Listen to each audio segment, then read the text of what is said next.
me here as I go along with this. The problem with this is most people tend to think that they are smarter than most other people. Almost everybody thinks that. I say about 80% of people think they're smarter than the average person. But how is that possible? It's not possible. Mathematically, that doesn't make any sense. So, and this is the problem. Okay. Most of the people in this position tend to think this for multiple reasons. Can I share the reasons with you?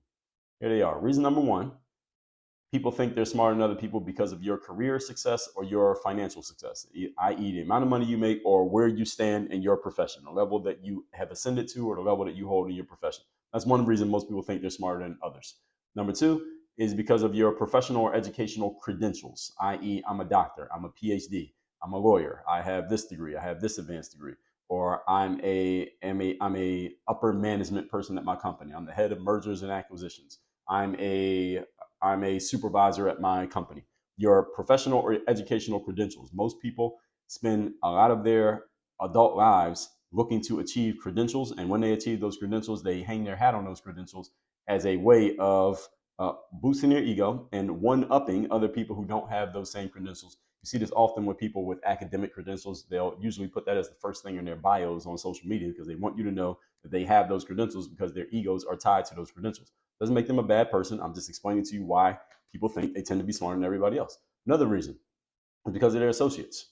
Another reason people think they're smarter than other people is because they hang around with other people who have credentials or other people who have money or other people who have some sort of professional title. And the law of association states you become the average of the people you spend the most time with. So if you're hanging around people who think they're smarter than everybody else because of whatever they have on their resume, you're going to start thinking the same way. Why? Because you're hanging with them. Simple as that. When you hang around people who think a certain way, you're going to start thinking how they think. And this makes you feel superior to other people just by association, even if you don't have the same things that they have. When you hang around people with no credentials and no money, then that might make them feel superior to you. So either way, you feel like you're smarter than everybody else, or certain people may feel they're smarter than everybody else. So you see how this is all a setup. Let me say that last point one more time, make sure I said that properly.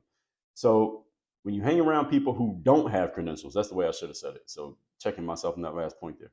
When you hang around people who are not really that good and they don't have credentials, just by hanging around them, you may feel superior to people in general because all the people you hang with, you're the most accomplished, you have the most money, you have the most credentials.